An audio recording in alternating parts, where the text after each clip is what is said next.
트레이딩 AI 아마따 아르고 오늘의 코스피 브리핑입니다. 오늘 코스피는 두 개의 힘이 정면으로 부딪힌 하루였습니다. 한쪽에는 디램을 중심으로 한 반도체 슈퍼사이클이 있습니다. AI 수요가 만든 공급 부족으로 디램 계약가는 2026년 기준 전년 대비 130% 넘게 오를 것으로 전망되고 HBM4는 이미 완판 수순입니다. 이 힘이 지수를 6,857 신고가권까지 밀어올려 지켜냈습니다. 반대쪽에는 외부 충격이 몰렸습니다. 미국과 이란의 호르무즈 충돌로 WTI 유가가 80달러 부근까지 뛰었고 미국 10년물 국채금리는 4.62%로 두 달 만에 최고치, 공포지수 빅스도 17.1로 올라섰습니다. 원달러 환율은 한때 1,500을 넘겼다가 1,488로 소폭 되돌렸지만 여전히 높습니다. 여기에 한국은행이 7월 16일 3년 6개월 만에 기준금리 인상에 나설 것이란 관측이 겹쳤습니다. 트레이딩 보시 읽은 시장 국면은 강세 속 변동성 확대입니다.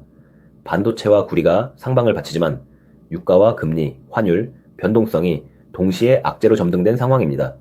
지수를 신고가권까지 밀어올린 힘의 배경에는 구조적인 수급 불균형이 있습니다. AI 수요가 만든 공급 부족으로 디램 계약가는 2026년 전년 대비 130% 넘게 오를 것으로 전망되고 차세대 메모리 HBM4는 이미 완판 수순에 들어섰습니다. 메모리 수요가 공급을 구조적으로 앞서면서 반도체 비중이 큰 코스피에는 강력한 상방 재료가 됐습니다. 그러나 같은 시각 반대편에서는 외부 충격이 커졌습니다. 미국과 이란의 호르무즈 충돌로 국제 유가가 80달러 부근까지 뛰었고 원유를 전량 수입하는 한국 증시에는 곧바로 원가와 심리 양쪽의 부담으로 돌아옵니다. 여기에 국채금리와 환율 변동성 지표까지 동시에 높아지면서 강한 실적 상방과 외부의 지정학 충격이 같은 하루에 공존했습니다. 대외 매크로는 상방 신호와 역풍이 비대칭으로 갈렸습니다. 상방을 받친 쪽은 둘입니다. 반도체 슈퍼사이클이 지수를 신고가권까지 지켜냈고 구리 가격이 높은 수준을 지키며 경기에 대한 기대를 뒷받침했습니다. 반대편 역풍은 넷이 동시에 켜졌습니다. 첫째, WTI 유가가 배럴당 80달러 부근까지 오르며 원가 부담을 키웠습니다. 둘째, 미국 10년물 국채금리가 4.62%로 두 달 만에 최고치까지 올라섰습니다.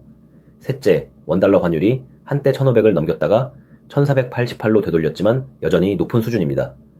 넷째, 공포지수 빅스가 17.1로 올라 변동성 경계가 높아졌습니다.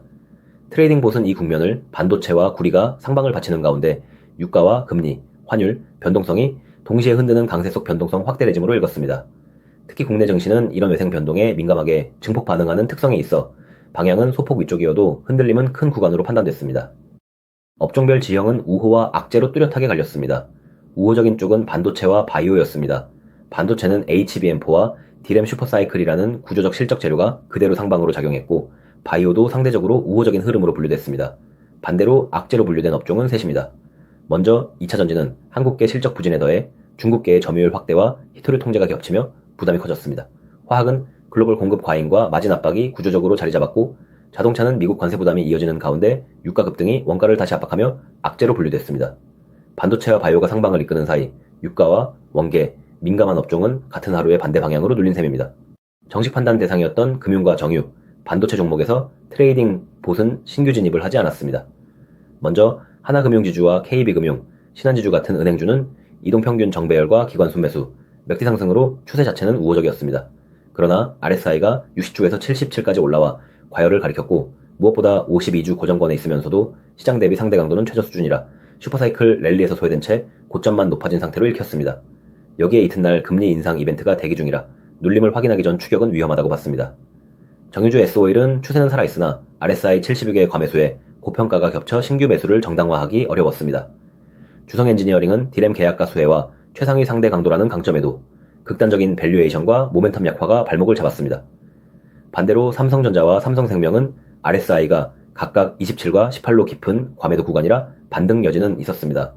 그러나 현재가가 21과 60일, 이동평균을 크게 밑도는 하락 추세가 아직 꺾이지 않아 낙하매수보다 진입 보류가 선택됐습니다. 실제 체결은 단타 버킷에서 나왔습니다. 정유주 S-오일에서 익절 두 건이 먼저 확정됐습니다. 각각 3.52%와 2.65%의 이익이었습니다. 반대로 손절도 있었습니다. 하나금융지주가 마이너스 3.25%, 주성엔지니어링이 마이너스 3.09%, 그리고 S-오일 단타 한 건이 마이너스 1.86%에서 정리됐습니다. 나머지 은행주와 정유주는 마감 청산과 수동 청산으로 소액 손익을 확정하며 포지션을 비웠습니다. 이를 모두 합산한 당일 실현 손익은 마이너스 28,582건, 수익률로는 마이너스 0.058%였습니다. 익절과 손절이 서로 상쇄되며 당일 성적은 소폭 마이너스에 그쳤습니다. 누적 실현 손익은 마이너스 66만 2,393원, 누적 수익률은 마이너스 1.327%로 집계됐습니다. 아직 들고 있는 평가손익 쪽에서는 안정버킷의 삼성바이오로직스가 마이너스 3.11%, 금액으로는 마이너스 44,333원의 미실현 손실을 기록 중입니다. 오늘의 자기 리뷰는 두 갈래입니다. 하나는 진입하지 않았던 종목의 상승, 즉 놓친 상승입니다. 트레이딩 봇은 한미반도체에 임계 미달로 진입하지 않았는데 그날 17.85% 올랐습니다. LIG 디펜스 앤에어 로스페이스가 9.97%, 세트레가이가 8.51%, SK이노베이션이 7.83%, 삼성화재가 5.32% 상승하며 방위우주와 정유보험으로 온기가 번진 흐름을 문턱 아래에서 지켜만 봤습니다. 다른 하나는 단타 손절의 타이밍입니다. 하나금융지주는 마이너스 3.25% 손절됐지만 그날 종가는 플러스 1.99%로 마감했고 주성엔지니어링은 마이너스 3.09% 잘렸는데 종가는 플러스 3.17%였습니다. S오일은 마이너스 1.86% 손절 뒤 종가가 플러스 5.23%까지 올랐습니다. 장중 변동성에 손절이 먼저 걸린 뒤 정작 종가는 플러스로 끝난 종목이 여럿이었다는 점이 변동성이 커진 국면에서 짧은 호흡의 매매가 겪은 대표적인 아이러니로 남았습니다. 이날 분석의 핵심 가설은 분명합니다. 반도체 슈퍼사이클이라는 구조적 상방과 유가, 금리, 환율이라는 외생, 역풍이 맞서는 한 지수 방향은 위쪽이어도 종목별 변동성은 계속 클 것이라는 점입니다. 다음 국면에서 지켜볼 트리거는 셋입니다. 첫째는 7월 16일 한국은행의 기준금리 결정입니다. 인상 여부와 폭이, 은행주의 예대 마진과 환율 흐름을 가를 변수입니다. 둘째는 호르무즈를 둘러싼 지정학 리스크와 유가의 향방으로 화학과 자동차의 원가 부담과 직결됩니다. 셋째는 반도체 실적 시즌으로 HBM4 양상과 D램 계약가의 흐름이 슈퍼사이클의 지속성을 가늠할 잣대가 됩니다. 이 세 축이 다음 관찰의 초점입니다. 추세와 과열, 그리고 꺾이지 않은 하락 추세가 뒤섞인 저확신 구간이 이어지는 동안에는 조건이 충족되지 않으면 진입하지 않는 규칙이 그대로 작동할 가능성이 높습니다. 반도체 슈퍼사이클이라는 구조적 상방과 유가, 금리, 환율 변동성이라는 외생 역풍이 정면으로 맞선 하루였습니다.